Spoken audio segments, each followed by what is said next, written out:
இதில் உள்ளது. அறிவு அமைதி காத்து முழுமையும் ஐயா அவர்களை பற்றி அறிந்து கொள்ளுமாறு வேண்டுகிறோம். இதனை இதனால் இவன் முடிக்கும் என்று ஆய்ந்து அதனை அவன் தன் விடல் என்ற திருக்குறளுக்கேற்ப ஐயா அவர்களை அழைத்து வந்திருக்கின்றோம். கருவும் பகையருக்கும் கலவரையார் ஒரு நகரம் கரூர். இந்நகரத்தை காக்கவாடி மனிதம் பாடும் இந்த வானவாடியை தந்த ஊர். வாழும் மனிதனுக்கெல்லாம் வயிற்றுக்கு சோரிடும் வேளாண் மரபில் வீரமும் ஈரமும் கொண்ட அம்பலவனன் சிவபாக்கியம் இணையரை ஈடில்லா செல்வம் இவர். பகுத்தறிவோடு கற்றதெல்லாம் பயிரினம் குறிப்பதற்கேற்ப பள்ளி கல்வியும் கல்லூரி கல்வியும் அமைந்தது. கன்னித்தமிழ் போற்றும் இவர் முதுகலையில் விரும்பி கற்றது ஆங்கிலம். இவரது குடும்பம் அரசியல் பாரம்பரியத்தை பின்னணியாக கொண்டது. இவரது சிறிய தாத்தா திரு ரத்தினகவுண்டர் கரூர் மாவட்டம் அரவக்குறிச்சி தொகுதியுடைய முதல் சட்டமன்ற உறுப்பினர் என்பது குறிப்பிடத்தக்கது. எல்லா ஆற்றலும் உனக்குள் உள்ளது, நீ எதையும் செய்யலாம், எல்லாவற்றையும் செய்யலாம் என்ற வீரத்துறவி விவேகானந்தரின் அறிவுரைக்கேற்ப உழைப்பவர் ஏற்றுக்கொண்ட பொறுப்புக்கெல்லாம் பெருமை சேர்க்கும் இவரது தொடக்க பணி வங்கிப்பணி. தடைக்கற்களை படிக்கற்களாக மாற்றும் அறிவும் ஆற்றலும் மிக்க இவரே காலியாவிலும் கை கொடுக்கும் வாழ்க்கை துணைவியாக அமைந்தவர் திருமதி லதா அவர்கள். இல்லற வாழ்வில் எளிய நிகழ்வாய் குழலையும் யாழையும் வித்திடும் மகளும் மகளுமாய் கோவேந்தனும் மரகதவீனாவும். விரிக்காதவரை சிறகுகள் கூட பாரந்தார், விரித்து பறந்தால் வானம் கூட தொட்டு விடுத்தார் என்று காவல்துறையில் பதித்த சுவடுகள் பலவாகும். அவற்றில் சில பயிற்சி காலத்தில் தூத்துக்குடியில், பின்னர் காவல்துறையில் துணை கண்காணிப்பாளராக விருதுநகர், சென்னை, மயிலாப்பூர் மற்றும் தாராபுரத்தில், லஞ்ச ஒழிப்பு கண்காணிப்பு துறை கூடுதல் கண்காணிப்பாளராக நமது ஈரோட்டில், குற்ற புலனாய்வுத்துறை குற்றப்பிரிவில் கண்காணிப்பாளராக சென்னையில், காவல்துறை துணை ஆணையராக சென்னை அடையாறிலும் அம்பத்தூரிலும், காவல்துறை கண்காணிப்பாளராக நீலகிரி, திண்டுக்கல், திருவண்ணாமலை, நாமக்கல் மாவட்டங்களில், 2011 மாநகர காவல்துறை ஆணையராக மதுரை, டிஐஜி ஹெட் குவார்ட்டர்ஸாகவும் ஐஜி ஹெட் குவார்ட்டர்ஸாகவும் சென்னை டிஜிபி அலுவலகத்தில் என ஏற்றுக்கொண்ட பதவிக்கெல்லாம் ஏற்றம் தந்தவர். முத்தாய்ப்பாய் கோவையை தலைமையிடமாக கொண்ட தமிழகத்தின் மேற்கு மண்டல காவல்துறை தலைவராக 2.5 ஆண்டுகள் பணிபுரிந்து மக்கள் நெஞ்சங்களில் நீங்காத நிலையான இடத்தை பெற்று வருகிறார். பணியாற்றிய நிலைகளிலும் இடங்களிலும் ஒழுக்கம் என்பது சொல்கிறபடி நடப்பதும் நடந்தபடி சொல்வதும் தான் என்பதை நிறுவியவர். சாதனைகளில் சில: திருப்பூர் மாவட்டம் தாராபுரத்தில் 1996 9 கொள்ளைகள் கொல்லப்பட்டதை தொடர்ந்து ஏற்பட்ட சட்ட ஒழுங்கு பிரச்சனைகளை மிக சாதுரியமாக கையாண்டு காவல்துறைக்கு நற்பெயரை ஈட்டி தந்த பெருமகனார் இவர். 1999 ஈரோட்டில் லஞ்ச ஒழிப்பு பிரிவு கூடுதல் காவல்துறை கண்காணிப்பாளராக பணியாற்றிய போது அப்போதைய மாவட்ட ஆட்சியரின் கலெக்டர் வீடு மற்றும் அலுவலகத்தில் சோதனை நடத்தி காவல்துறையின் அதிகார எல்லைக்கு ஒரு புது இலக்கணத்தை வகுத்தவர் இந்த பெருமகனார். அப்படி நடந்ததே தமிழ்நாட்டிலேயே முதல் முறை என்பது குறிப்பிடத்தக்கதாகும். தமிழகத்தில் முதல் நக்சலைட் என்கவுண்டர் திண்டுக்கல் எஸ்பியாக இருந்த இவரது தலைமையின் கீழ்தான் 2007 நடந்தது. இதில் நவீன் என்ற நக்சலைட் சுட்டுக் கொல்லப்பட்டார். 2006 சட்ட ஒழுங்கிற்கு பெரும் சவாலாக இருந்த பழனி தைப்பூசம் திண்டுக்கல் விநாயகர் சதுர்த்தி ஊர்வலங்களை திறம்பட கையாண்டவர். காவல்துறையை பேராபத்து சுற்றி வளைத்த சூழ்நிலையில் துப்பாக்கி எடுக்கும் தயங்காத கடமை வீரர், துணிச்சல் மிகுந்தவர் இவர். 2007 திண்டுக்கல் மாவட்டம் விளாம்பட்டியில் காவல்துறையினர் மீது நடத்திய வன்முறை கும்பலின் மீது துப்பாக்கி சூடு நடத்தப்பட்ட பின்னர் தான் நிலைமையை கட்டுக்குள் கொண்டு வந்தவர். காவல்துறைக்கு சிம்ம சொப்பனமாக இருந்து செயல்பட்ட தென் மாவட்டங்களில் கலக்கிய தேனி மாவட்டத்தை கூடலூரைச் சேர்ந்த போக்கிரி கொள்ளையின் தேவேந்திரனுடன் நேருக்கு நேர் மோதி கொலையிலுடைய அக்குற்றவாளியை 2009ஆம் ஆண்டு ஜனவரி 20 அன்று என்கவுண்டரில் வீழ்த்தினார். இந்த என்கவுண்டர் நீண்ட நிறைய பாரம்பரியமிக்க தமிழக காவல்துறையில் மணிமகுடத்தில் பதிக்கப்பட்ட இன்னொரு வயதங்கள் என்பதை இன்றும் வரலாறு பேசி வருகிறது. இதைத் தொடர்ந்து காவல்துறைக்கு முன்னாள் தலைமை இயக்குனர் காவல்துறையின் கம்பீரம் திரு WL தேவான் ஐபிஎஸ் அவர்கள் திரு பாரி அவர்களுக்கு எழுதியுள்ள பாராட்டு கடிதம். My dear Pari, hearty congratulations on your successful encounter that saved the public from attacks of killer Rowdy Devendran. TN police needs many more incidents like this to remove the blood left by the law college in action. Keep it up. Convey my appreciation to the officers and men who assisted you. With best wishes, yours sincerely, WL Devara. ஐயா அவர்களுக்கு கிடைத்த மிகப்பெரிய ஒரு சான்று அந்த படல் பாராட்டு படல். 2011 மதுரை காவல்துறை ஆணையராக இருந்தபோது கண் முன்னார் செய்த ஒரு பெரும் அருள் செயல். மாரடைப்பால் மரணத்தை தழுவ இருந்த காவல்துறை மூத்த நிர்வாக அலுவலரை சீனியர் அட்மினிஸ்ட்ரேட்டிவ் ஆபீசர் தன்னுடைய வாகனத்தில் ஏற்றி கண்ணிமைக்கும் நேரத்தில் மருத்துவமனைக்கு கொண்டு சேர்த்து அந்த அலுவலரின் உயிர் காத்த மனித நேய பண்பாளர் இவர் தலைமையில காவல்துறை தலைவராக பணியாற்றிய போது பாதுகாப்பு பணியில் ஈடுபடும் காவலர்கள், குறிப்பாக பெண் காவலர்கள் படும் இன்னல்களை களைவதற்காக காவல்துறையில் முதல் முறையாக நடமாடும் வழிப்படை என்ற திட்டத்தை வகுத்து அரசின் ஆதரவுடன் அதனை செயல்படுத்தி காட்டியவர் இவர். இத்திட்டம் மற்ற மாநிலங்களுக்கு முன்னோடியாக அமைந்துள்ளது. மேற்கண்ட சில நிகழ்வுகள் உட்பட இவரின் பல்வேறு காவல் பணிகளுக்காக இந்திய குடியரசுத் தலைவரின் மெச்சத்தகுந்த பணிக்கான விருதை பெற்றவர் இவர். துறை சார்ந்த பணிகளை கடந்து மக்கள் நலப் பணிகளிலும் மாந்திரேய ஒருமைப்பாட்டில் இயல்பாகவே தன்னை ஈடுபடுத்திக் கொண்டவர்.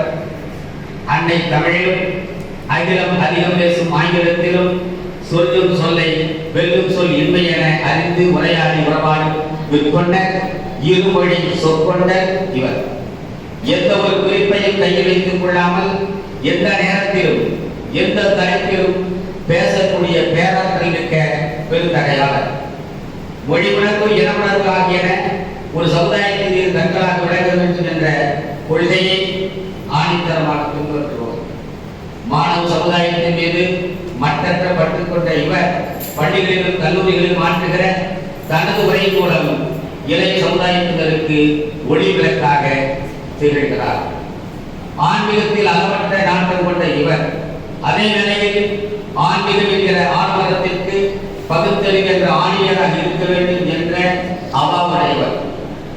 தேவதுர தமிழோசை உலகெல்லாம் பரப்பு வகை செய்தல் வேண்டும் என்ற எட்டையுட பட்டய கவி பாரதியாருடைய கனவு மீட்பட வேண்டும் என்றால் சங்க இலக்கியமும் சமகால இலக்கியமும் ஒரு நாணயத்தின் இரு பக்கங்களாக தமிழ் வாழ்வில் பிரகாசிக்க வேண்டும் என்ற கொள்கையை தீரா பட்டுடையார் இந்த பெருமகனார்.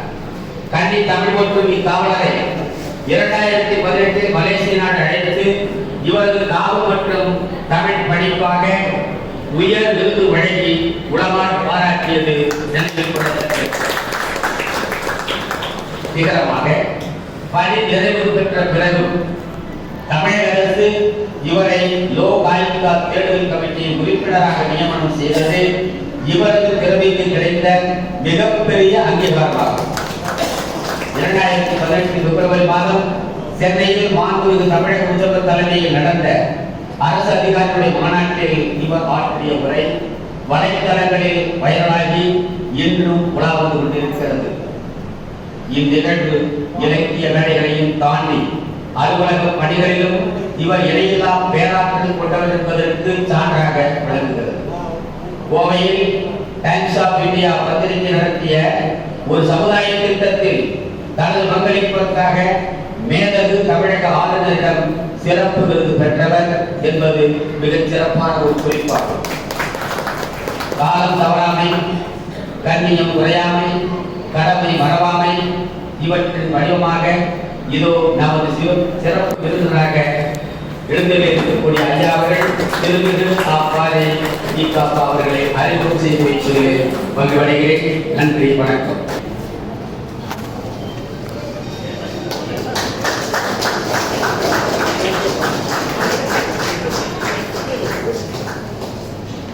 அவருக்கு பதக்கம் அணிவிக்கப்படுகிறது. தொடர்ந்து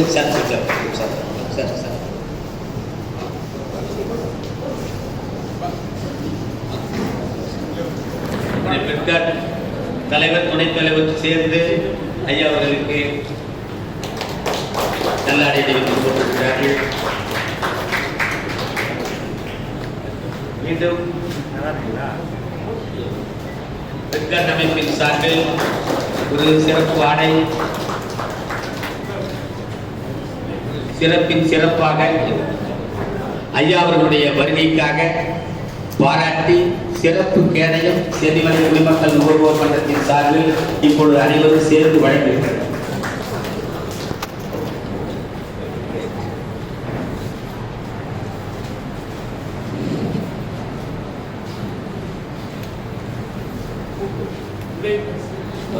நினைவு பரிசாக இப்பொழுது மகளிர் அணி சார்பில் நூல் வழங்கப்படுகிறது.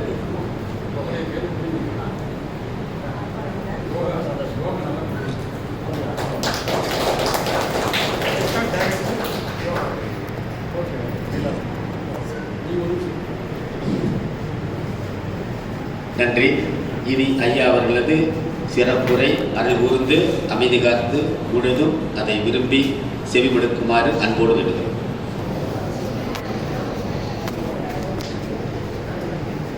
செந்தமிழே உயிரே நரும் தேனே, செயலினை மூச்சினை உனக்களித்தேனே, நைந்தாயிரில் நைந்தமுமே வாழ்வே, நன்னிலை உனக்கெனில் எனக்கும் தானே என்ற புரட்சி கவிஞர் பாரதிதாசனுடைய வரிகளிலும், என ஈன்ற தந்தைக்கும் தாய்க்கும் மக்கள் இறங்கின்ற தமிழ்நாடு நனக்கும் என்னால் என்னால் என்னால் தினையளவு நலமேனும் கிடைக்கும் என்றால் செத்தொழியும் நாள் எனக்கு திருநாளாகும் என்று சொன்னாரே, அதே புரட்சி கவிஞருடைய ஆற்றல் மிகுந்த வரிகளிலே, வெண்குடுமை சாக்காட்டில் விளையாடும் தோழங்கள் வெற்றி தோல்வி, கங்கையை போல் காவிரி போல் கருத்துக்கள் ஊறும் உள்ளம் எங்கள் உள்ளம், வெண் குறிதல் கவிழ்ந்த வீரம் செல்கிற தமிழர்கள் உயிர் மூச்சாம் என்று தமிழ்தாயின் பெயரால் உங்களை எல்லாம் நான் இந்த நல்ல வேளையிலே வணங்குகின்றேன், வாழ்த்துகின்றேன். சிறப்பாக நடைபெற்றுக் கொண்டிருக்கிற சென்னிமலை குடிமக்கள் நுகர்வோர் பாதுகாப்பு மன்றம் நடத்தி கொண்டிருக்கிற அறுவடை விழாவிலே கலந்து கொண்டு இன்றைக்கு தலைமை பொறுப்பை ஏற்று மக்களுக்கு சிறந்த ஒரு விழிப்புணர்வு உரையாற்றி அமர்ந்திருக்கின்ற பெட்காட் மாநில இயக்குனர், சென்னிமலை குடிமக்கள் நுகர்வோர் பாதுகாப்பு மன்றத்தினுடைய தலைவர், அன்புக்கு மரியாதைக்கு உரிய சகோதரர் உத்தமராஜன் அவர்களே, தன்னுடைய கம்பீரமான குரலாலே இந்த நிகழ்வை தொகுத்து வழங்கிக் கொண்டிருக்கிற இந்த குடிமக்கள் நுகர்வோர் பாதுகாப்பு மன்றத்தினுடைய இணைச் செயலர், அன்புக்கு மரியாதைக்கு உரிய சகோதரர் திருவள்ளுவர் அவர்களே, அரசு ஈரோடு மருத்துவக் கல்லூரிய மருத்துவமனை முதல்வர் அன்புக்குரிய நண்பர் ரவிக்குமார் அவர்களே, நகைச்சுவையாக பேசி நம்மை சிரிக்க வைத்தது மட்டுமல்ல சிந்திக்க வைத்த அன்பு நண்பர் பெட்காட் மாநில தலைவர், உயர்நீதிமன்றத்துடைய வழக்கறிஞர், அன்புக்கு பாசத்திற்குரிய சகோதரர் முருகன் அவர்களே, விருது பெறுவதற்காக வந்துக்கு அமர்ந்திருக்கின்ற தமிழ்நாடு மின்வாரியத்தினுடைய தலைமை பொறியாளர் செந்தில்குமார் அவர்களே, பெருந்துறை இந்திய செஞ்சிலுவை சங்கத்தினுடைய தலைவருடைய அன்புக்கு மரியாதைக்கு உரிய நண்பர் பல்லவி பரவசம் அவர்களே,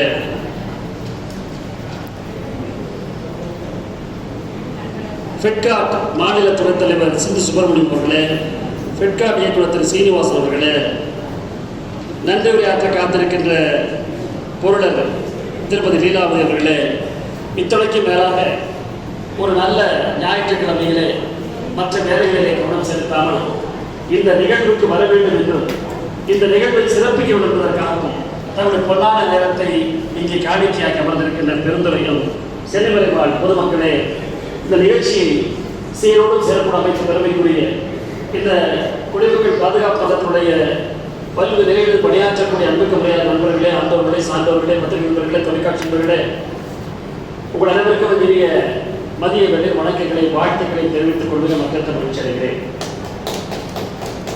நல்லதொரு நிகழ்வாக நடந்து கொண்டிருக்கிற இந்த நிகழ்வுகளை அறுபெரும் விழாவாக நடத்த வேண்டிய ஒரு நல்ல அவசியம் இந்த நேரத்தில் இருக்கிறது. மக்களுக்கெல்லாம் விழிப்புணர்வு ஏற்படுத்த வேண்டும் என்ற முறையிலே தான் இந்த விழாவை இன்றைக்கு இவ்வளவு சிறப்பாக ஏற்பாடு செய்திருக்கிறார். நண்பர் செந்திரவசி சொன்னதை போல ஒரு மாநாடாக நடத்தியிருந்தாலும் கூட நிச்சயமாக இந்த விழா இன்னும் பல சிறப்புகளை பெற்றிருக்கிறது. குறிப்பாக நாட்டில் தலைவிரித்தாடக்கூடிய இந்த லஞ்சம் என்பதை பற்றி, லஞ்ச ஒழிப்பு துறையிலே நான் காவல்துறையிலே பணியாற்றிய போது ஈரோட்டிலே காவல்துறை துணை கண்காணிப்பாளராக, பிறகு கூடுதல் கண்காணிப்பாளராக நான் இங்கே பணியாற்றியிருக்கிறேன்.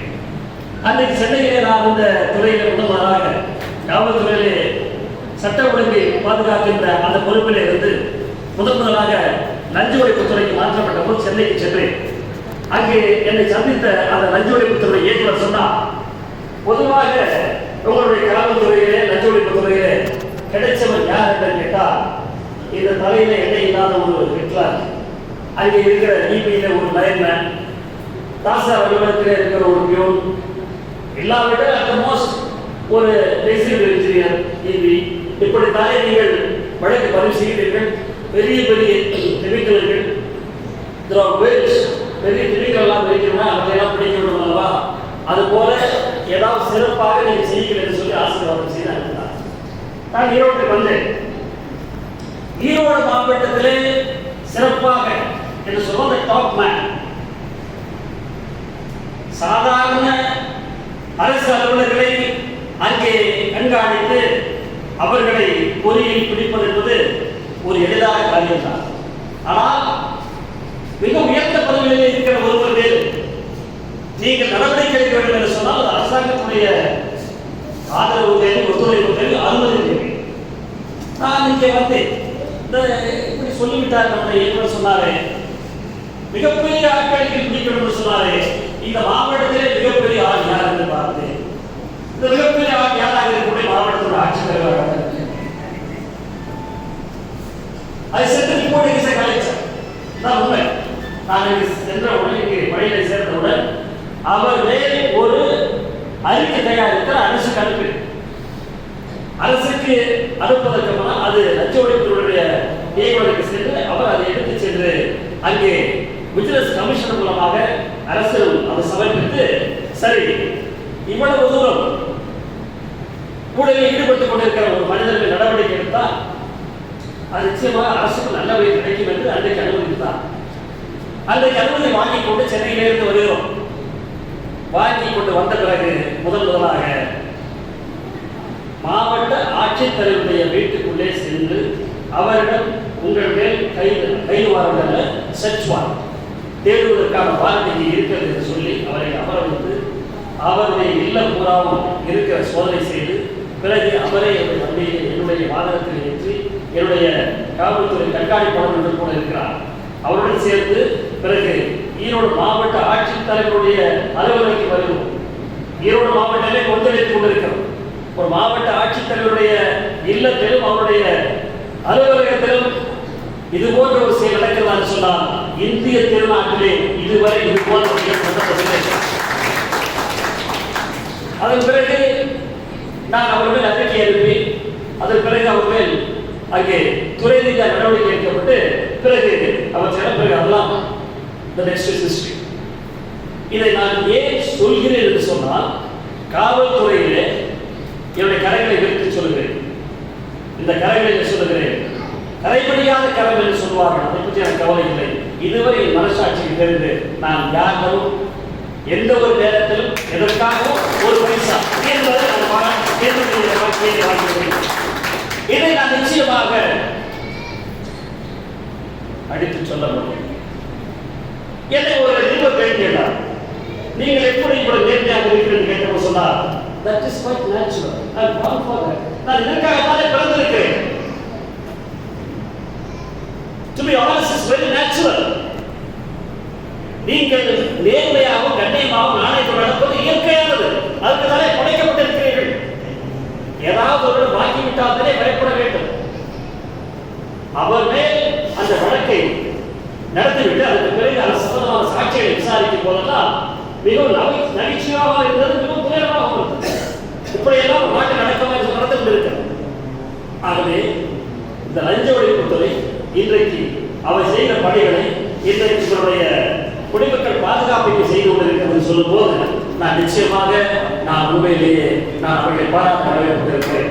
உங்கள் உத்தரவாதம் சொன்னார், கிட்டத்தட்ட 1 கோடி ரூபாய்க்கு மேல் லஞ்சம் பெற்ற அலுவலர்கள் திரும்பி இந்த பணத்தை வாங்கி பாதிக்கப்பட்டவர்கள் கொடுத்துக்கிறாங்க சொன்னாங்க. உண்மையிலே நான் அவர்களை பாராட்டுகிறேன்.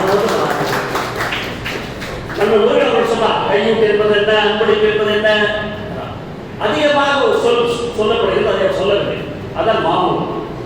இந்த மாமூல் என்ற வார்த்தை தான் அதிகமாக காவல்துறையிலே மற்ற மக்களிடத்திலே அது என்னவென்றே தெரியாமல் பயன்படுத்தப்படுகிற ஒரு சொல்.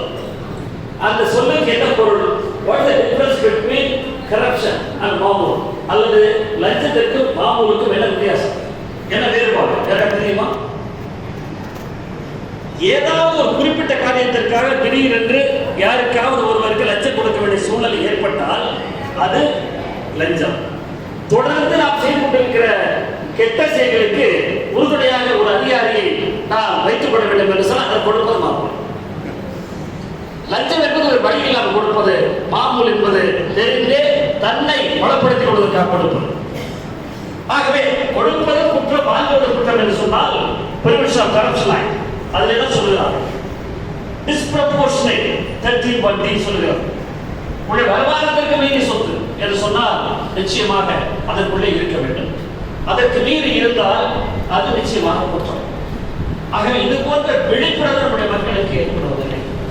எல்லோரும் நான் சொல்லுவேன், ஒரு நாளைக்கு ஒரு மாவட்டத்திலே காவல்துறை மீது அல்லது எந்த ஒரு துறை மீதாவது, அது மின்வாரியமாக இருக்கலாம், பொதுப்பணித்துறையாக இருக்கலாம், அது விவசாயத்துறையாக இருக்கலாம், அவர்கள் மேல் ஏதாவது புகார் இருந்தால் உடனடியாக லஞ்ச ஒழிப்புத்துறைக்கு சென்று அங்கே புகார் கொடுக்க வேண்டும் என்று சொன்னால் ஒரு நாளைக்கு ஒரு 500 பேர் இருப்பார். லஞ்ச ஒழிப்புத்துறையால் அத்தனை வழக்குகளை அங்கே பதிவு செய்து விசாரிக்க முடியாது. ஏதோ சில பேர் அங்கே செல்கிறார்கள். அந்த மாபெரும் பணியை இந்த குடிமக்கள் நுகர்வோர் பாதுகாப்பு செய்து கொண்டிருப்பது என்பது எனக்கு உண்மையிலே மனவெழுச்சியை தருகிறது. என்று சொன்னால் அரசு செய்கிற பணியை, அரசு செய்து கொண்டிருக்கிற பணியை செய்யலாம் என்று சொல்லும் போது உண்மையிலே மிகச் சிறந்த பணி. எதற்காக கொடுக்கிறார்கள்? வேறு வழி இல்லாமல் கொடுக்கிறார்கள் சொன்னார். ஆனால் கொடுக்க மாட்டேன் என்று சொன்னால் அதற்குடைய நம்முடைய நாமும் சில விதிகள் நாம் படைத்துதான் செய்வோம். நம்முடைய நாட்டிலே கொடுப்பதற்கு பெரிய குற்றச்செயலாக பார்க்கப்படுவதில்லை.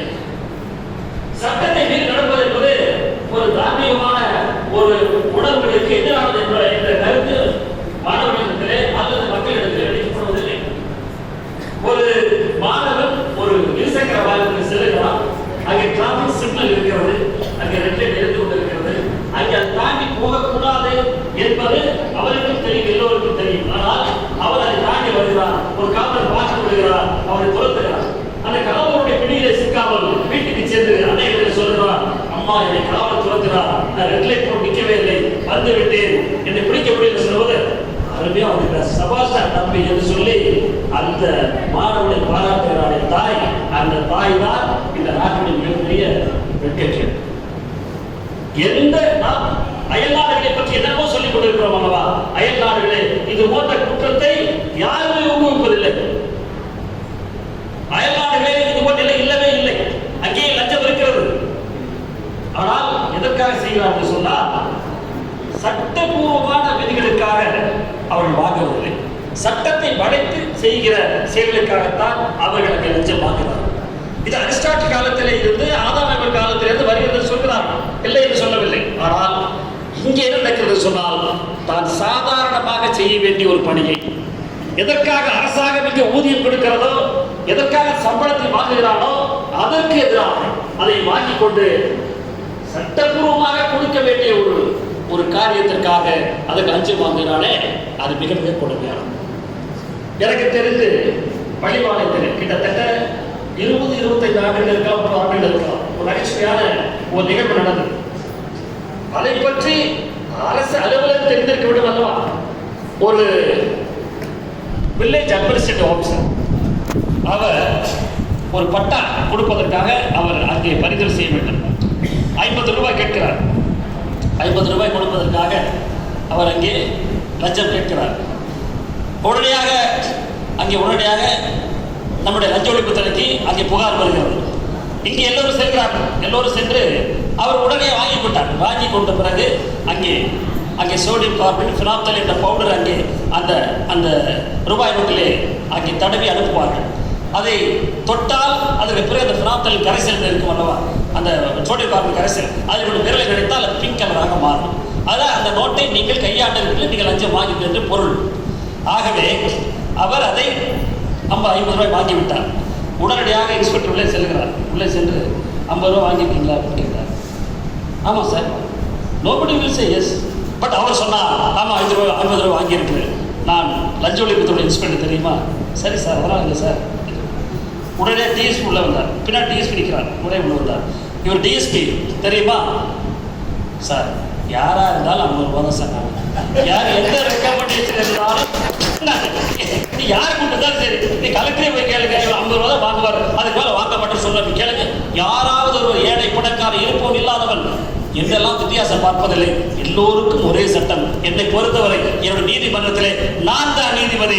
நான் வைத்த 50 ரூபாய் தான், அதை மீறி யார் நடக்க முடியாது என்று சொல்லி அவர் சொன்ன பிறகு ஓகே ஒரு அரை டிஎஸ்பி அழைத்து அவரை தூக்கி கொண்டு போய் உள்ளே வைத்து பிறகு அவர் தண்டனை பெற்றதெல்லாம் பிறகு இப்போ நிகழ்வு. இந்த அளவிற்கு அந்த காலத்தில் எல்லாம் அந்த விழிப்புணர்வு கூட இல்லாத ஒரு நிலை இருந்திருக்கிறது எண்ணி பாருங்கள். இன்னும் சிலர் நகைச்சுவையாக இருக்கும். கொடுக்கிற கம்ப்ளைண்ட் கொடுப்போர் அவ்வளவு பொருள் அவர் அதை தெரிந்துதானே வருகிறார். இன்னும் சில ஊர்களிலே லஞ்ச ஒழிப்பு துறைக்கு உங்களை பற்றி சொல்லிவிடுவேன் என்று சொல்லி லஞ்சம் வாங்கவில்லை.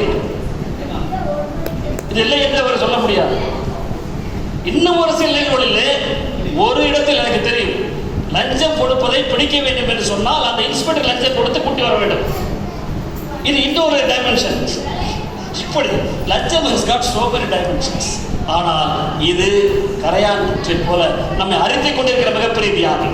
நம்முடைய நாட்டை அறித்துக் கொண்டு, ஆனால் இதை பற்றி யாரும் கவலைப்படுவதில்லை. Because we have come to live with that. இதோடு வாழ கற்றுக்கொண்டு விட்டோம். இது இல்லாமல் நம்மால் பயணிக்க முடியாத நிலை உருவாகி விட்டது. எல்லோருடைய மனதில் everybody psyche நம்முடைய ஆழ் மனதில் பதிந்து விட்டது. இது இல்லாமல் வாழ்க்கை இல்லை நிலை ஏற்பட்டு விட்டது. இது இப்படியே போனால் எப்படி இருக்கும்? என்றைக்கு தன்னுடைய வாக்குகளை நான் லண்டன் மாநகருக்கு பயிற்சிக்காக சென்ற காவல்துறையில் ஸ்காட்லாண்ட் ட்ரைனிங் அங்கே சொல்கிறார், உங்களுடைய நாட்டிலே ஓட்டுக்காக காசு வாங்குகிறாமே, இது உங்களுக்கு வெட்கமா இல்லையா என்று சொல்லி அங்கே இருக்கிற போலீஸ் அதிகாரி எங்களை கேட்டார். நாங்கள் என்ன சொல்லுவோம்? வெட்கி தலைமுறை வேண்டிய நேரம். நான் சொன்னேன், எங்களிடத்தில் இருப்ப சில பேர் உங்களிடத்தில் அனுப்பினால் உங்கள் நாடு இன்னும் ஒரே மாதத்திலே எங்களுடைய நாட்டு நிலைக்கு வந்துவிடும். அந்த அளவுக்கு புரிந்து கொள்ளுங்கள், அவ்வளவு திறமைசாலையை நாங்கள் வைத்திருக்கிறோம் என்று நான் சொன்னேன். அவர் சிரித்து சிரித்து சிரித்து சிரித்து சின்னாபின்னமானார்கள். அப்படி அதுக்கு அவ்வளவு சிறப்பான மனிதர்கள் நாங்கள் வைத்திருக்கிறோம் என்று சொன்னார்கள். ஆகவே கொடுப்பது குற்றம், வாங்குவது குற்றம். இந்த ஒரு அரசு அலுவலகத்தில் சென்று நீ வாங்குவது தவறு என்று சொன்ன பிறகு அவர் ஆம் என்று சொல்லி அந்த பணத்தை திருப்பி கொடுத்ததாக திரு உத்தமராஜ் சொல்லும்போது நான் என்னை கிள்ளி பார்த்து கொண்டேன். நாம் இந்த நாட்டில் தான் இருக்கிறோமா, இல்லை வேற நாட்டில் இருக்கிறோமா? அது மட்டுமல்ல, அவர் மன்னிப்பு கடிதம் என்று சொன்னார்கள். அது மரணப்படுகொலை என்பது அவருக்கு தெரியுமா தெரியாத தெரியவில்லை. அது மரணப்படுகொலை. அப்படியெல்லாம் நகைச்சுவைக்காக நான் சொல்லவில்லை. இவையெல்லாம் நாம் கடந்து வந்த பாதையில் நாம் சந்தித்த சம்பவங்கள். காவல்துறையிலே லஞ்ச ஒழிப்பு துறையிலே பணியாற்றக்கூடிய வாய்ப்பு கிடைத்தது என்று நான் பெருமைப்படுகிறேன்.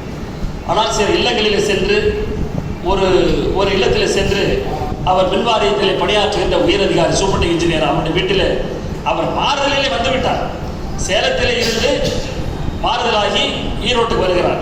அவருடைய வீடு சத்தியமங்கலத்தில் இருக்கிறது. அங்கே நடந்த ஒரு நிகழ்வுக்கு அவர் மாறுதலான பிறகு அந்த காசு கேட்கிறார். இங்கே அவர் காசு கேட்டு வீட்டிலே அங்கே நிகழ்வு நடக்குது. ட்ராப் என்று சொல்லக்கூடிய அந்த நிகழ்வு நடக்கிறது. அந்த சிகப்பாக மாறிய போது அந்த குழந்தை அவருடைய 3 வயது மகள் அதை பார்த்து கைகொண்டு சிரிக்கிறார். ஆகா, சிகப்பாக மாறிவிட்டதுன்னு சொல்லி. ஆனால் the fact is that her father is going to be arrested within another few hours என்று சொல்லும்போது இது ரொம்ப மனதுக்கு ரொம்ப வேதனையான ஒரு விஷயமாக இருக்கிறது. இப்படியெல்லாம் காவல்துறையில் நாங்கள் செய்த பணிகளை பற்றி நீங்கள் தெரிந்து கொள்ள வேண்டும் என்பதற்காக சொன்னேன். காவல்துறையில் இருக்கிற சங்கடங்கள், பிரச்சனைகள் எல்லாம் நீங்கள் தெரிந்து கொள்ள வேண்டும். காவல்துறை என்று சொன்னால் எல்லோருமே, என்னுடன் பணி செய்த ஒருவர் கேட்டார், எப்படி நீங்கள் லட்சியமாகாமல் இருந்திருப்பீர்கள்? நிச்சயமாக இருக்க முடியாது என்று சொல்லி ஆணித்தரமாக சொன்னார். நான் சொன்னேன், நான் மட்டுமல்ல, என்னை போன்றவர்கள் இன்னும் ஏராளமாக இருப்பதால் தான் இன்னும் நீதி சாகாமல் இருக்கிறது. அவர்களுக்கெல்லாம் விளம்பரம் கிடைக்கவில்லை என்று சொல்வேன். இன்னைக்கு நீதி, நேர்மை, நியாயம் என்று சொன்னால் குறிப்பிட்ட அதிகாரிகள் சொல்கிறார்களே, அதையும் தாண்டி உத்தமர்கள் இந்த நாட்டிலே இருக்கத்தான் செய்கிறார்கள். அவர்கள் மீது விளம்பரம் விடுச்சு வரவில்லை தவிர அவர்களும் இன்றைக்கு இமாலயத்தினுடைய உச்சிக்கு செல்கிற அளவிற்கு தகுதி உடையவர்கள், எவர் சிகரத்தை எட்டி பிடிக்கக்கூடிய அளவிற்கு அவர்கள் நாணயமானவர்கள், நம்பிக்கைக்குரியவர்கள். அந்த ஊழியர்கள் எல்லாம் இருப்பதால் தான் இன்றைக்கும் நாம் நிம்மதியாக நாம் வாழ்க்கை நடத்திக்கிறோம் என்பது நமக்கு ஒரு நல்ல ஆறுதலான செய்தி என்பதை நேரத்திலே நான் பதிவு செய்ய விரும்புகிறேன். அதே போல பாரதி, எதை பற்றி பேசுவது, எதை பற்றி வேணுமானாலும் பேசலாம். பாரதியை பற்றி சொன்னால் பாரதியுடைய படத்திறப்பு இங்கே நடந்தது. அந்த பாரதியை பற்றி எல்லோரும் சொல்கிறார்களே தவிர பாரதியுடைய வாழ்க்கையில அவர் ஒரு மிகப்பெரிய திருப்பு முனையை ஏற்படுத்திய நிகழ்வை பற்றி யாரும் அதிகமாக தெரிந்து கொள்ளவில்லை.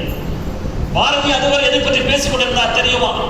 பாரதி பேசியதெல்லாம் காளி மாதாவை பற்றி, நாட்டுடைய விடுதலை பற்றி பேசிக் கொண்டிருந்தார். தன்னை விட்டால் வேறு யாருமே இல்லை என்ற ஒரு கவிக்கு இருக்கிற அந்த அகங்காரமானது எல்லோருக்கும் இருக்கு.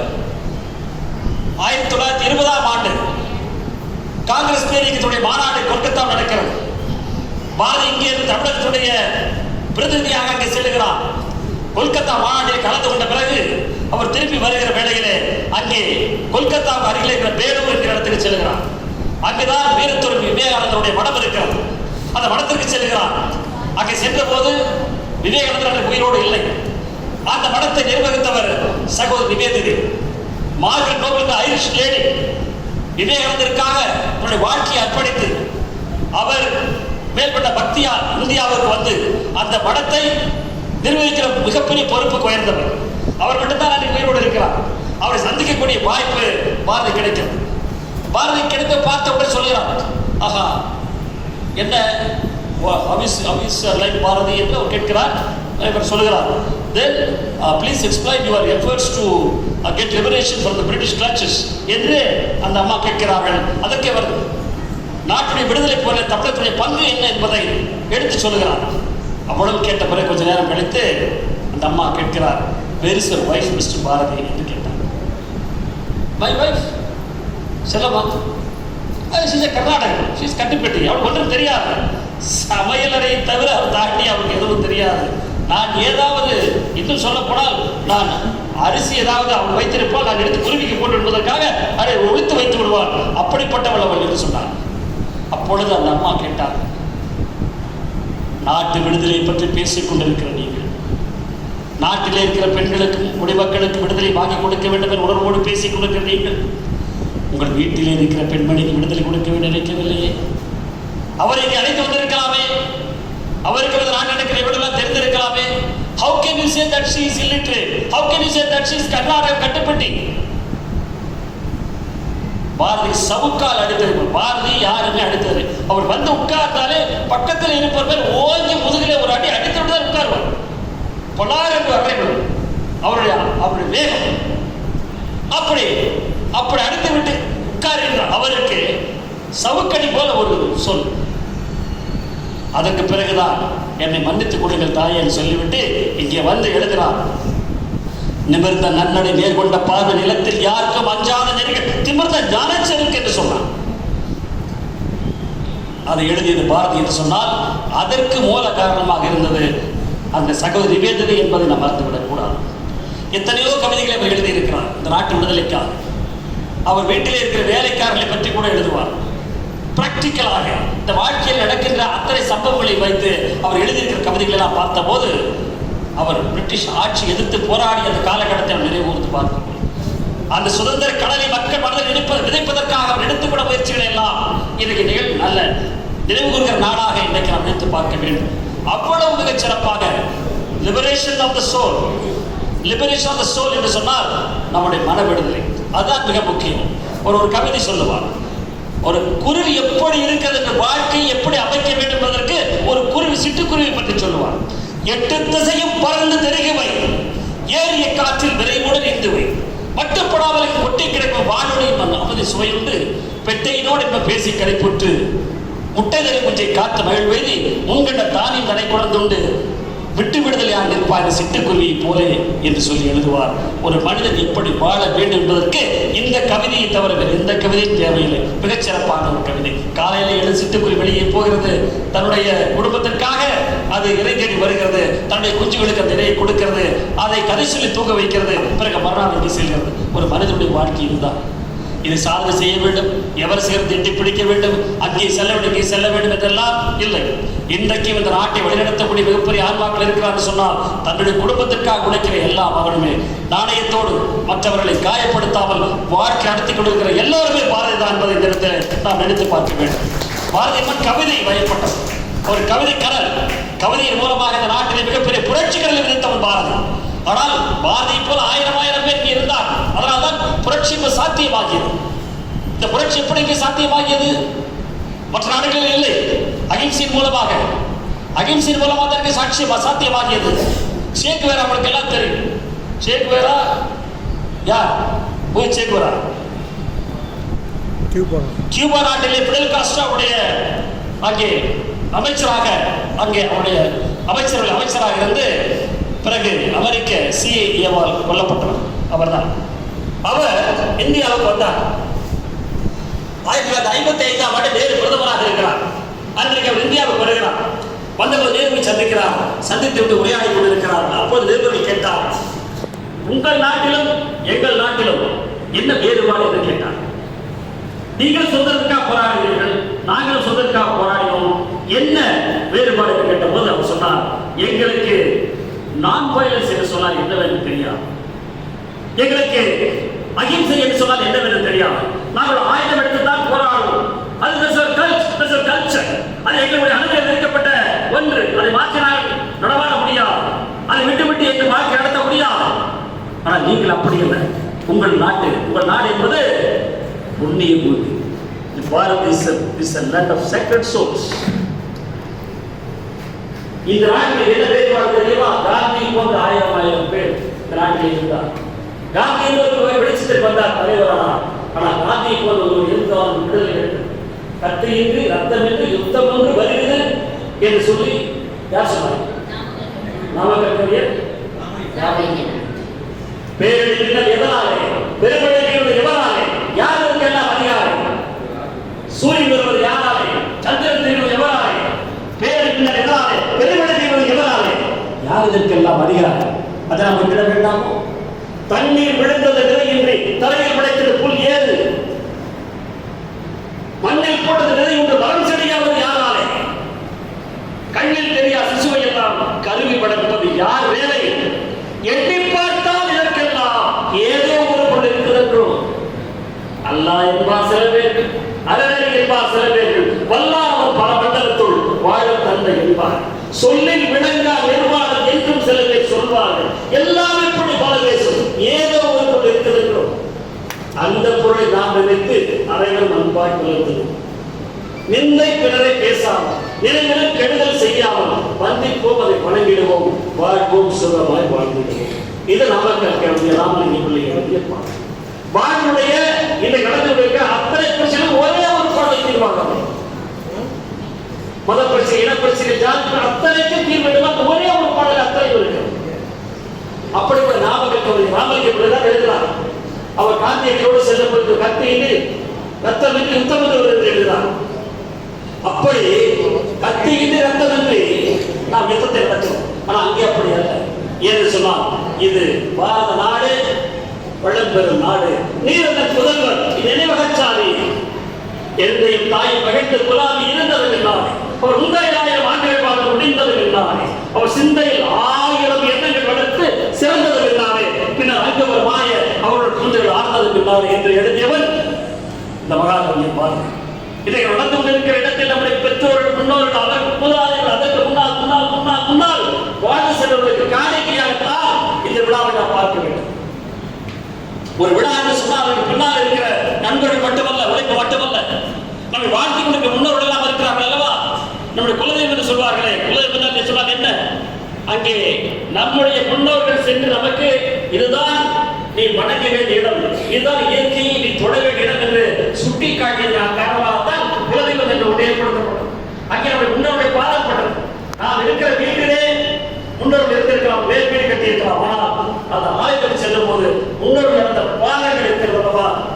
எஜமான் காலை மண்ணெடுத்து நெத்தியில போட்டு வச்சு இருக்கிறார். அதே போல நம்முடைய முன்னோர்கள் வாழ்ந்த இடத்தில் இருக்கிற மண்ணை எடுத்து நம்முடைய நெற்றியில வைத்துக் கொண்டால் அதுதான் நம்முடைய நாம் செலுத்துகிற ஒரு பெரிய காணிக்கையாக இருக்கு. இப்படிப்பட்ட உழைப்பும் ஊக்கமும் மக்களுக்கு இருக்கிறது சொன்னால் it should be challenged. This awareness, விழிப்புணர்வு மிக மிக முக்கியம். அந்த விழிப்புணர்வு எப்போது வரும்? சட்டங்களுக்கு என்பது மூலமாக. நம்முடைய நேரம் எதிரே செலவாகிறது mostly on cell phones, unnecessary, தேவையில்லாத மீன்ஸ், தேவையில்லாத ஃபார்வர்டிங், அத்தனையும் ஒரு சமுதாயத்தை தலைகீழாக புரட்டி போட்டு சின்னத்தை சின்னாபனமாக்கிய பெருமை இந்த செல்போனுக்கு மட்டும்தான் இருக்கிறது. அதை சொல்லி குற்றமில்லை, இதை பயன்படுத்துவதை சொல்லித்தான் குற்றம். இதுவே எந்த குற்றம் இல்லை. இன்னைக்கு ஒரு எனக்கு ஒரு தகவல் கேட்டு சொன்னால் அது கேட்டு ஃபிங்கர் டிப்ஸ் within seconds நொடியிலே என்னால் எடுக்க முடியும். ஆனால் அதற்காக பயன்படுத்தவில்லை. நிறைய காதல் தகவல்கள் இதிலே தான் பதிவாக, நிறைய பிரச்சனைக்கு மூல காரணமாகலாம் இந்த செல்போன். இது எப்படி பயன்படுத்த வேண்டும் என்று நமக்கு தெரியும். உணவு நம்ம சொன்னார், உணவை பற்றி சொல்லும்போது சொன்னார், நம்முடைய நுகர்வோர் தினத்திலே நடந்து கொண்டிருக்கிற இந்த நிகழ்வு we are always attracted towards color. நம்ம ஊர்ல சொல்லுவாங்க, சிகப்பா இருந்தா போய் சொல்ல மாட்டாங்க, நம்ம வச்சு தப்பா நினைச்சிருக்காங்க, அவர் சிகப்பா இருப்பாங்க போய் சொல்ல மாட்டாங்க. ஒரு படம் we are always attracted towards colors. சிகப்பா ஒரு இருந்தாலே அவர் கொஞ்சம் நல்லவர், அவர் கொஞ்சம் வேறுபட்டவர், இல்ல சிறப்பானவர், அறிவுள்ளவர், நேர்மையுடைய ஒரு சமுதாயத்திலே பரம்பரையாக நம்முடைய கருப்பு. அதனால இப்படி எல்லாம் நினைத்து கொண்டிருக்கிறோம். நமக்கு இன்னும் கலர்களை பார்த்தா சொல்றது போல ஒரு ஜாங்கிரி இருக்கிறது அல்லது இருக்கிறதா, அது மிக மிக கொடுமையானது பச்சை. பச்சை ஸ்வீட் இருக்கிறது அல்லவா? பச்சை பச்சையாக பேசுவது தவறு, பச்சையாக இருக்கிற ஸ்வீட்டை எடுத்து சாப்பிடுவது தவறு என்று சொன்னார். அதில் எல்லாம் மேக்சிமம் கலர்ஸ் இருக்கு, மேக்சிமம் கெமிக்கல்ஸ் இருப்பது அங்குதான். அவர் சொன்னார், நம்முடைய முன்னோர்களுக்கு 8 குழந்தைகள் 10 குழந்தைகள், அதுக்கு பிறகு 6 குழந்தைகள் 4 குழந்தைகள் 2, இன்றைக்கு 1 என்று சொன்னால், நான் சொல்லுகிறேன் இன்றைக்கு அதிகமாக பெருகி வருகின்ற மருத்துவமனைகள் இன்ஃபர்டிலிட்டி சென்டர்ஸ் தான். இன்ஃபர்டிலிட்டிக்காக இன்றைக்கு தாயாகக்கூடிய தகுதியை இழக்கிற நிறைய பெண்மணி என்று சொன்னால் உணவு பழக்க வழக்கம், எதை சாப்பிட வேண்டும் எதை சாப்பிடக்கூடாது. பரோட்டா, இந்த பரோட்டா இல்லாமல் ஒரு வாழ்க்கை நிச்சயமா இருக்க முடியாது. ஒரு மனிதனோடு 2 கலந்து விட்டார், அது தீமை என்று தெரிந்தாலும் தெரிந்தே அதை உணவு என்று சொன்னால் அது அட்ராக்ஷன். ஒரு தீமையை நினைக்கிறோம், நமக்கு தெரியும், இருந்தாலும் அதை இருக்கிறோம் அல்லவா? அந்த பரோட்டாவில் இருக்கிற அந்த சுவை அதோடு சேர்ந்து சிலவற்றை சாப்பிடும்போது ஏற்படுகின்ற தீங்கு பற்றி நினைப்பதில்லை. அதுக்கு என்ன பெராக்சைடு, பென்சிலின் பெராக்சைடு என்று சேர்த்து தான் அந்த மஞ்சள் கலர் வெள்ளையாக மாற்றப்படுகிறது. அதுக்கு பிறகு நமக்கு அது இன்னொரு கெமிக்கல் சேர்த்துக்கிறார்கள், அதுக்கு பிறகுதான் நமக்கு கிடைக்கிறது. இது மலட்டுத்தன்மை உருவாக்கும். நான் காவல்துறையில் பணியாற்றிய போது கல்லூரியில் நிறைய பேசுவதற்கு அழைக்கப்படுவேன். அந்த கல்லூரி மாணவர்களிடையே ட்ரக், இந்த போதைப் பொருளை பற்றி சொல்வேன். என்னுடைய இன்ஸ்பெக்டர்ஸ், என்னுடைய எஸ்பிஸ் அவர்களோடு நான் அங்கே கலந்து வீட்டு நடத்தும்போது சொல்லுவேன், நீங்கள் ஒரு மாணவனை பயன்படுத்த வேண்டும் என்று சொன்னால் அதை சாப்பிட்டால் அது வரும் இது வரும் என்றெல்லாம் சொல்லாதீர்கள் சொன்னாலும் கேட்க மாட்டார். யூ வில் பிகம் இம்பார்ட்டன்ட் என்று சொல்லுவார். உனக்கு ஒரு திருமணம் செய்து ஒரு குழந்தை பெற்றுக் கொடுக்க தகுதியை நீ இழந்து விடுவாய் போதைப் பொருளை என்று சொன்னாலே போதும். இது நிச்சயமாக கட்டுப்படுத்தப்படும். இது உண்மை. The direct result is impotency. அதான் உண்மை. இந்த இம்பார்ட்டன்ஸ் என்ன தீர்வு? நம்முடைய கையில் இந்த ரோட்டில் இருக்கிற வேர்க்கடலை பார்க்கிறது, நம்முடைய ஊரிலே நம்முடைய வயல்களிலே காடுகளிலே மானாவாரியாக விதைக்கிற நிலக்கடலை, தண்ணீர் பாய்ச்சி நிலக்கடலை, அதில் இருக்கிற சத்து இருக்கிறது அல்லவா? அந்த நேரத்தில் பார்த்தால் பக்கத்தில் எலிகள் எல்லாம் பெருச்சாலையெல்லாம் பக்கத்தில் கொடி கொண்டு இருக்கிறோம். நாங்கள் சிறு வயதிலே அவர்களெல்லாம் தோண்டி பார்ப்போம் என்று சொன்னால் ஒரு குட்டை கடலை கொண்டு போய் உள்ளே வைத்திருக்கிறோம். அதை சாப்பிட்டு விட்டு அது 20 குட்டி 30 குட்டி இருக்கும். அந்த நிலக்கடலை ஒன்றை சாப்பிட்டாலே போதும். இத்தனை நிகழ்வுகளுக்கும் இந்த இம்பார்ட்டன்சி என்று சொல்லக்கூடிய மலட்டுத்தன்மைக்கு மிகப்பெரிய ஒரு மருந்து நம்முடைய வேர்க்கடலை. கேஷ்நட் அது இதை விட சுவையாக இருக்கலாம், ஆனால் இதனுடைய பலன் அதில் இல்லை. அதை அதோட விலையை பாருங்கள். இது என்ன விலை இருக்கிறது, எது அதை எந்த விலை இருக்கிறது? எதுவுமே குறைவான விலை கிடைத்தால் நமக்கு மரியாதை இல்லை. எது அதிகமாக கிடைக்கிறதோ அதுக்கு நம்ம நாட்டில் மரியாதை இல்லை. ஒரு விழா நடக்கிறது சொன்னால் குறிப்பிட்ட நேரத்தில் நான் செல்கிறேன் சொன்னால் எனக்கு மரியாதை இருக்காது. ஒரு வேறு வேலையிலே கரெக்டாக வந்துட்டார். இந்த நாட்டிலே பஞ்சுவாலிட்டி இருக்கிற மிகப்பெரிய மரியாதை. இதுதான் இது விளையாட்டுக்கு ரகசியமாக சொல்லவில்லை. இப்படி நம்மை பயன்படுத்திக் கொண்டிருக்கிற அந்த இம்பார்ட்டன்ஸ் அது மிகப்பெரிய தீர்வாக நிலக்கடல் இருக்கிறது சொன்னால், இன்னும் எனக்கு தெரிந்த நிறைய மருத்துவர்கள் தேங்காய் உண்பதில் என்னுடைய சொந்த வைத்துவன் அவர் 25 வருடமாக தேங்காய் உண்பதில்லை என்று சொன்னார். நான் சொன்னேன், தேங்காய் உண்ணவில்லை என்று சொன்னால் யுவர் லூசிங் யுவர் லைஃப் குறைந்துவிட்ட. இல்லை இல்லை, என்னுடைய கல்லூரியில் மருத்துவர்கள் சொன்னார்கள், தேங்காய் சட்னி சாப்பிடாத ஒரு வாழ்க்கை என்ன போயிட. இட்லிக்கு தோசைக்கு தேங்காய் சட்னி சாப்பிடலன்னு சொன்னா நீ பிறந்த பலன் என்ன? இந்தியாவில் மிகப்பெரிய கண்டுபிடிப்பு எல்லாமே எல்லாம் அந்த தேங்காயை தேங்காய் பழத்தில் எதற்காக கோயிலை கொடுக்கிறார்கள், எதற்காக எண்ணெய் கொடுத்தார்கள்? Because the pH value is very high. தேங்காயிலும் பழத்திலும் இருக்கிற pH value, தென்னை நல்லும் குளிரின நீரும் என்று பாரதியார் சொல்லுவானே, அந்த தென்னைக்குள்ளே குளிர் நீருக்கு பின்னால் தேங்காய் அதில் இருக்கிற அத்தனை சத்துக்களும் இருக்கிறது. அந்த தேங்காயில் தான் லாரிக் ஆசிட் எடுக்கிறார்கள். உலகத்திலேயே அந்த லாரிக் ஆசிட் ஒரே ஒரு இடத்தில் மட்டும்தான் கிடைக்கிறது இயற்கையாக. எங்க தெரியுமா? எங்க கிடைக்கிறது? லாரிக் ஆசிட் என்ற ஒன்று எங்க கிடைக்கிறது? தாய்ப்பாலில் மட்டும்தான் அது கிடைக்கிறது.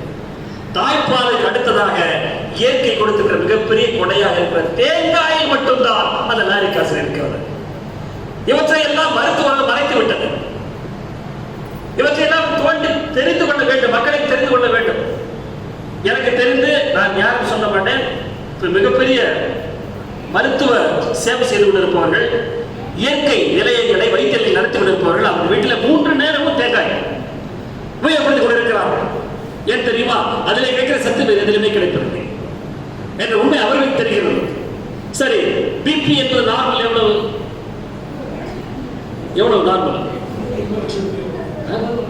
120/80. யார் சொன்னது?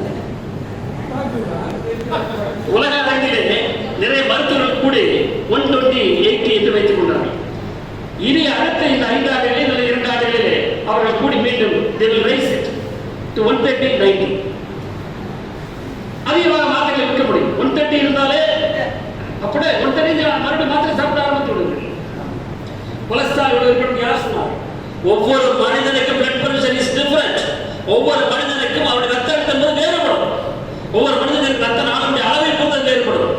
எனக்கு தெரிந்து என்னுடைய உயரங்கார் டிஏஜி ஒன்று இருந்தார். அவர் எப்பொழுதுமே 170, 110. இன்று வரைக்கும் ஆரோக்கியமாக இருந்து கொண்டிருக்கிறார். அவருக்கு எந்த வியாதியும் கிடையாது. It all depends on the body of the human beings. அவருடைய குறிப்பிட்ட அளவு கொண்டிருக்கிறது.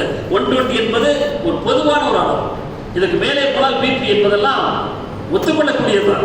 அதற்குள்ளே கட்டுக்குள்ளே வைத்துக் கொள்ள வேண்டும் என்பதற்காக சொல்லப்படுகிறவைதான் இவை. ஆகவே இவற்றை எல்லாம் பொதுமக்கள் தெரிந்து கொள்ள, யாரோ ஒருவர் எங்கேயோ இருந்து கொண்டு நம்முடைய வாழ்க்கையை தீர்மானிக்கிறார். ஏன் சொன்னால் the drug cartel, the medical cartel, the medicine cartel, அது உலக அளவிலே சர்வதேச அளவில் நிர்ணயிக்கப்படுகிறது. மிகப்பெரிய கொள்ளை. அவங்க ஒரு பாயிண்ட் எடுத்தால் மிகப்பெரிய கோடிக்கணக்கான லாபத்தை அவர் சம்பாதிப்பார். மருத்துவ உலகம், டாக்டர்கள் மிகப்பெரிய அங்கே வருமானத்தை ஈட்டுவார்கள். இதற்காக எல்லாம் செய்து கொண்டிருக்கிறார்கள் என்று சொன்னால், இவற்றை எல்லாம் தெரிந்து கொள்கிற விழிப்புணர்வு களங்களாக இந்த விழாக்கள் எல்லாம் மாற வேண்டும். உணவு என்பது நமக்கு தேவை. உண்ணுகிற உணவு செலுத்த பிறகுதான் அடுத்த உண வேண்டும். ஒருவேளை உணவை ஒளி என்றால் ஒளியார், இருவேளை ஏன் என்றால் ஏறார், என்னாலும் இடம்பெறும் என்பதிலே சீச்சி உன்னோடு வாழ்தல் அறிவு. இன்றைக்கு மதியம் நாம் இதை முடித்துவிட்டு நாம் உணவு உண்ணப் போகிறோம். அந்த உணவு சுவையாக இருக்கிறது என்பதற்காக இரவுக்கும் சேர்த்து சாப்பிட முடியுமா? அது ஒருவேளை சாப்பிடாம உள்ளாமல் சொல்ல அந்த பாடாப்பட வயிறு கேட்கிறதா? இல்லை. இது யார் சொன்னது? ஔவையார் சொன்னது. ஔவையார் அவர் சொன்ன, ஔவையார் சொன்ன, மூதாட்டி சொன்னது. ஒருவேளை சாப்பிடாமல் இருக்கலாம் என்றால் வயிறு கேட்க மாட்டேங்கிறது. நல்ல உடை இருக்கிறது. 2 வேளை சேர்த்து சாப்பிடாம சொல்ல முடியவில்லை என்று சொல்லி அந்த அவை சொன்ன அந்த வரிகளை கருத்து கூறுகிறேன். என்று சொன்னால் இந்த உணவு பழக்கங்கள் பசித்தால் மட்டுமே உண்டாங்க. When you're hungry, you should eat. Otherwise, தேவையில்லை. அது உண்டாவதெல்லாம் நம்முடைய உடம்பை பக்குவப்படுத்திக் கொள்வதற்காக நம்முடைய முன்னோர்கள் வளர்த்து சென்ற நியதி. எல்லாவற்றிலுமே பொருள் இருக்கிறது, எல்லாவற்றிலுமே அர்த்தம் இருக்கிறது. அந்த அர்த்தத்தை நாம் தெரிந்து கொள்ள வேண்டும். அதற்கு நிறைய தெரிந்து கொள்ள வேண்டும், படிக்க வேண்டும். விவசாயத்தை பற்றி சொன்னார்கள். விவசாயம் சொன்னால் இன்றைக்கு the most neglected person is விவசாயம். அந்த விவசாயம் என்பது என்ன? அவர் எங்கே சும்மா நிலத்தை கொண்டு சோம்பல் இல்லாம ஏர் நடத்தி கம்மா சொல்லுவாங்க, பட்டுப்பட்டு கல்யாணம் சொல்லுவாங்க.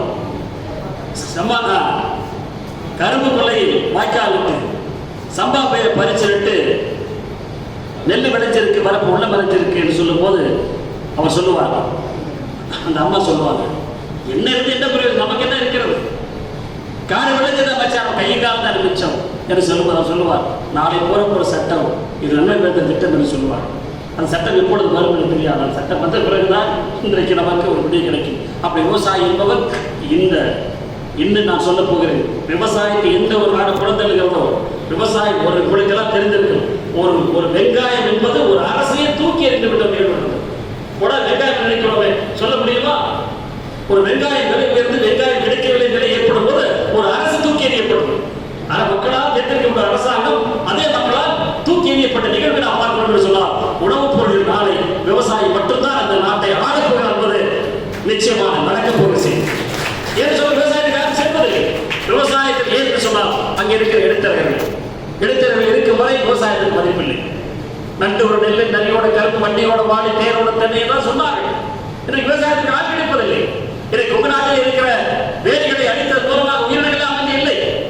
நான் பலமுறை சொல்லி வருகிறேன், இந்த வேல் என்பது இருக்கும் வரைதான் உயிரினங்களுக்கு பாதுகாப்பாக இருக்க முடியும். நண்டு நரி நத்தையும் அங்கே கீழ் பாம்பும் இருக்கக்கூடிய வசிக்கக்கூடிய இடங்கள் இக்காலஜிக்கல் பேலன்ஸ் மெயின்டைன் அவற்றையெல்லாம் தொடர்ந்து அடித்துக் கொண்டிருக்கும் போது ரியல் எஸ்டேட் என்ற பெயரிலும் ஆலைகள் என்ற பெயரிலும் தொழிற்சாலை ஏற்படுத்துவதற்காகவும் அந்த உயிர் வேலைகளையும் ஒழித்துவிட்டு அழித்துவிட்டு உயர் வேலைகளை போடுவதன் மூலமாக அந்த இயற்கை சீரழிக்கப்பட்டு சின்னாபினமாகிக் கொண்டிருக்கிறோம்.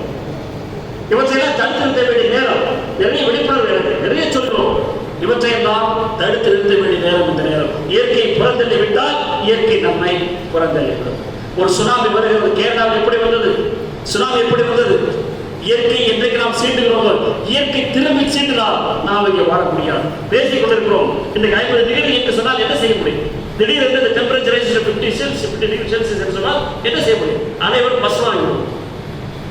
ஏதோ இயற்கையை பாதுகாத்துக் கொண்டிருக்கிறது. அந்த இயற்கைக்கு நாம் செலுத்திய நன்றி கடனாக சிலவற்றை நாம் செய்ய வேண்டும். இன்றைக்கு விருதாளர் ரவிச்சந்திரன் அவருடைய செந்தில்குமார், ரவிக்குமார் இவர்களெல்லாம் வந்திருக்கிறார்கள். பல்லவி பரமசிவம் வந்திருக்கிறார்கள். இவர்களுக்கெல்லாம் விருது கொடுக்க போகிறார்கள். அவர் விருது என்பது அவர்கள் செய்த பணிக்கு கிடைக்கிற ஒரு அங்கீகாரம்.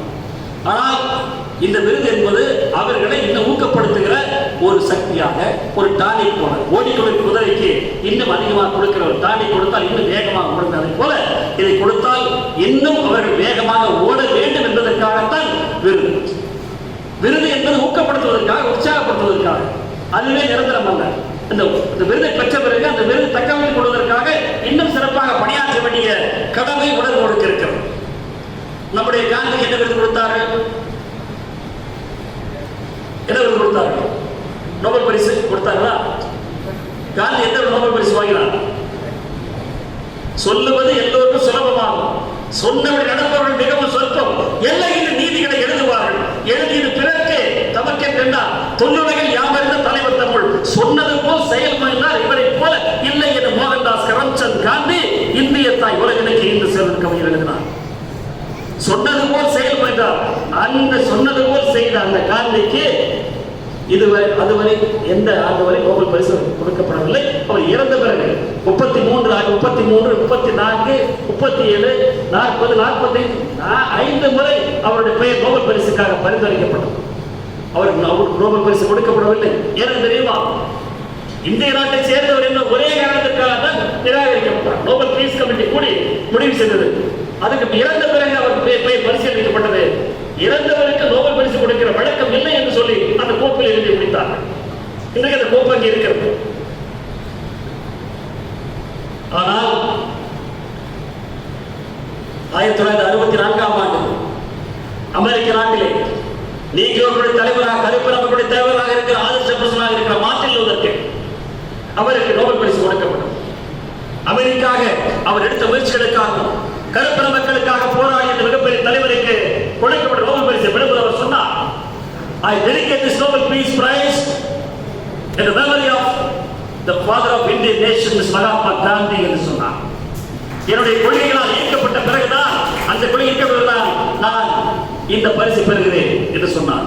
அது மட்டுமல்ல, 1989ஆம் ஆண்டு தலாய் லாமாவுக்கு நோபல் பரிசு கொடுக்கப்பட்டது. அதை பெறும்போது சொன்னார்,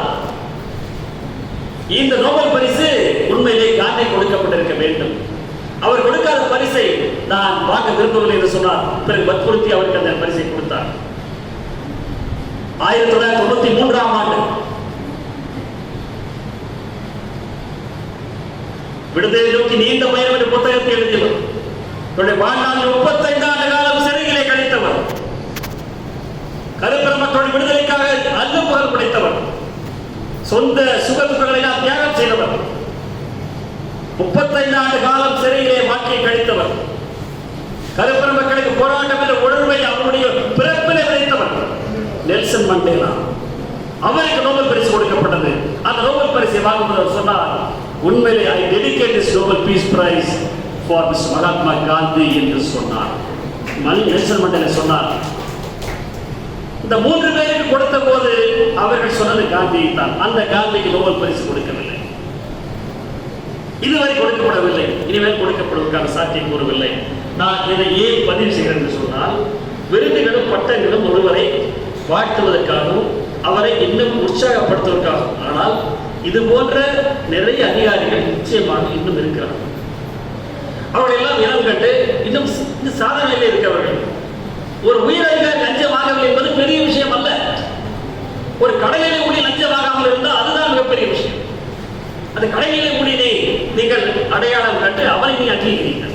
ஒரு முதல்வர், ஒரு உண்மையிலே மிகப்பெரிய செயற்பொறியாளர், தலைமை பொறியாளர் அல்ல, அவர்களுக்காக மிகப்பெரிய பதவியில் இருக்கிறவர், தொழிலதிபர், இவர்களுக்கெல்லாம் கொடுப்பது என்பது நிச்சயமாக மற்றொரு ஒரு செய்தி. இது போல நீங்கள் பயணிக்க வேண்டும், இது போல நீங்கள் செயல் செய்ய வேண்டும் என்பதற்கான ஒரு உற்சாக பானமாக இருக்கிறது. ஆனால் கடைகளில் மூடி ஈஸியாக ரொம்ப எளிதாக லஞ்சம் வாங்க முடியும். வாங்க லஞ்சத்தை பற்றி யாருக்கும் கவலைப்படவில்லை. அவனை கூட்டி வர, அவனை கூட்டி வந்து ஒரு சாதாரண கடைகளில் ஊழியருக்கு, ஒரு துப்புரவு பணியாளருக்கு அந்த விருதை கொடுங்கள். அந்த விருது இன்னும் சிறப்பு பெறும் என்பதை நான் இடத்தில் மிச்ச பணிவோடு நான் அவசியம். ஏன் சொல்ல, அவன் தான் அந்த நாட்டை கட்டி காக்கிறவன். Where is corruption? Corruption, where is corruption? அழுக்காத அவா வேடு இல்லா சொல்லினா அழுக்காய் என்பதை இழுக்காய் என்பதை சொல்லி வள்ளுவர் எழுதுகிறானே, அங்குதான் கரப்ஷன் இருக்கிறது. கரப்ஷன் என்பது நாம் கொடுக்கிற காசு, வாங்குகிற காசு நினைக்கிறோம் இல்லை. அது மட்டுமல்ல, அதையும் தாண்டி where is corruption? Corruption is in the mind. பொறாமை, கோபம், காமம், அளவு கடந்த காமம், பேராசை, அடுத்தவரை தூஷிக்கக்கூடியது, அடுத்தவரை ஏசக்கூடியது, அடுத்த முன்படுத்தக்கூடிய வார்த்தைகள், இவை எல்லாமே கரப்ஷன் தான். மூளை அங்கே கரப்ட் ஆகிவிட்டது. அதனால இதை நடந்து கொண்டிருக்கிறது. கஷ்டப்படும் ஏழை சிந்த நெற்றி வேர்வை போல, அவன் கஞ்சிக்காக கலங்கிவிடும் கண்ணீர் துளியை போல சொட்டு சொட்டு சொட்டுன்னு சொட்டுது பாரு இங்கே, மழை கொட்டோ கொட்டது கொட்டுது பாரு அங்கே, முட்டா பயலை மூளை இருக்கா என்று ஏழை மேலே துட்டு படைச்ச சீமாண்டி கொட்டுற வார்த்தை போல கொட்டோ கொட்டது கொட்டுது பாரு அங்கே என்று சொல்லி யார் எழுதினார்? மருதகாசி எழுதினார். கஷ்டப்படும் ஏழை சிந்த நெற்றி வேர்வை போல, அவன் கஞ்சிக்காக கலங்கிவிடும் கண்ணீர் துளியை போல சொட்டோ சொட்டுன்னு சொட்டுது பாரு இங்கே, மழை சொட்டிருந்தது. அந்த கஞ்சிக்காக கலங்கி இருக்கிற அந்த கடலில் மூடினை எடுத்து அவனுக்கு நீங்கள் விருது கொடுக்க வேண்டும் என்பதை நான் அந்த இடத்திலே படிப்போடு பதிவு செய்ய விரும்புகிறேன். ஆகவே எல்லோருக்கும் எல்லா நாளும் சிறப்பான நாள் தான். நம் உயிரோடு இருக்கும் வரை, சிந்திக்கக்கூடிய திறன் இருக்கும் வரை சிறப்பான நாள் தான். இந்த நாள் மற்ற எல்லா நாட்களிலும் மேல் சற்று வேறுபடுகிறது என்று சொன்னால், இவ்வளவு நேரம், இவ்வளவு தூரம், இவ்வளவு நிறைந்த மக்கள் கூட்டத்தை, ஒரு அரங்கம் நிறைந்த மக்கள் கூட்டம் நிச்சயமாக நான் இவ்வளவு எதிர்பார்க்கவில்லை. இன்னும் பெரிய அரங்கமாக இருந்தால் இன்னும் அதிகமான மக்கள் வந்திருக்கலாம் என்ற எண்ணம் எனக்கு, அந்த நப்பாசியும் எனக்கு இருக்கிறது. ஆகவே அடுத்த முறை வருடம் அந்த விழாவை நடத்துங்கள்.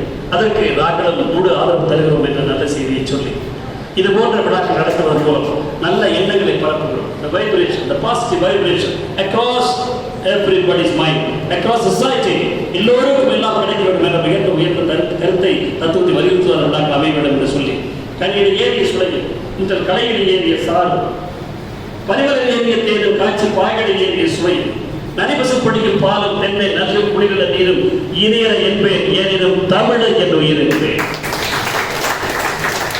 சொல்லபடி வானம் அங்கே நிறைய குளிர்வு நிலவாகும். காலை பந்தியின் உதயமாகி கடல் மேலாம் முடியும். மாலை சுடலில் முடிந்தால மலைகள் என்ப காட்சி மேலே எழுதும் கவிஞர் தமிழில் இருந்து எழுத தரவோ சென்றல் மாற்றிய சோறும் பசனை தேக்கிய கரியின் வகையும் தன்னைய தானிய முதலை கட்டி தயிரோடு விளக்கின் சாரம் நான் மதுரஞ்சை கிழங்கும் காலில் நாவல் இருக்கிற அப்பம் உன்னை வளர்ப்பன தமிழா உன் உடலை வளர்ப்பன தமிழா எனினும் உன் உயிரை வளர்ப்பது தமிழே உன் உணர்வை வளர்ப்பது தமிழே தமிழே என்று தமிழ்தாய் பொறுப்பாளர்கள் சிறம் சாய்த்து கரம் கூப்பி வாய்ப்புக்கு நன்றி பாராட்டி மனைவி விடைபெறுகிறேன். நன்றி வணக்கம்.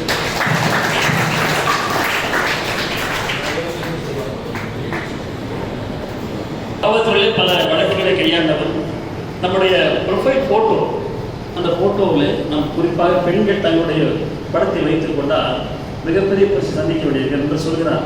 இந்த இடத்தில் நான் சொல்ல விரும்புகிறேன், உங்களுடைய படத்தை தவறாக பயன்படுத்தக்கூடிய வாய்ப்பு நிறைய இருக்கிறது.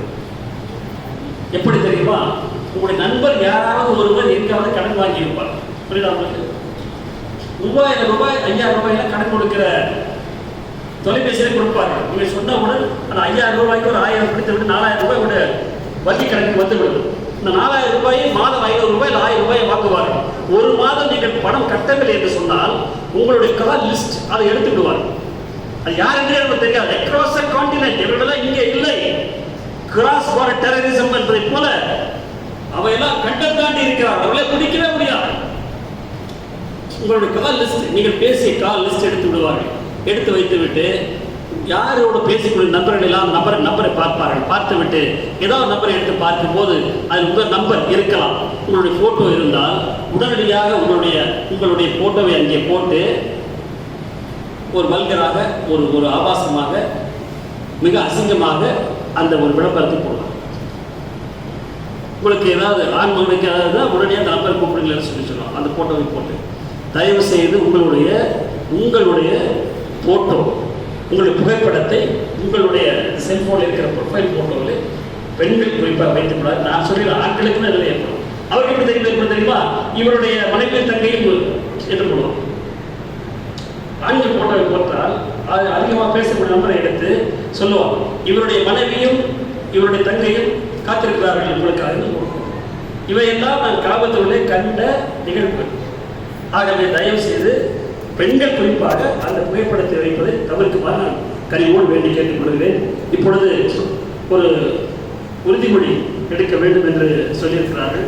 அதை நான் படிக்கிறேன். நீங்கள் அனைவரும் எழுந்திருந்து நான் சொல்லும்போது கைகளை நீட்டி அதை திரும்ப சொல்லுமாறு நான் கேட்டுக்கொள்கிறேன். லஞ்சம் தவிர நெஞ்சம் நிவர் இந்திய குடிமகனாகிய நான் ஒருபோதும் லஞ்சம் கொடுக்கவும் மாட்டேன், வாங்கவும் மாட்டேன், ஓட்டுக்கு பணம் வாங்க மாட்டேன் என்று உறுதியளிக்கிறேன்.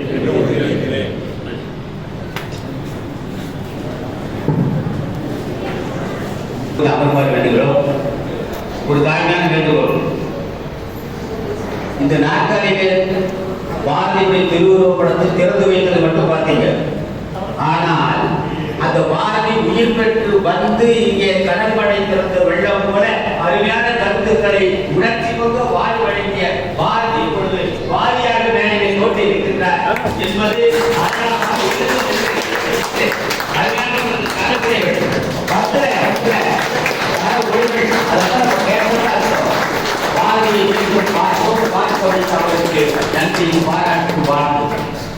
சின்ன வேண்டுகோள்.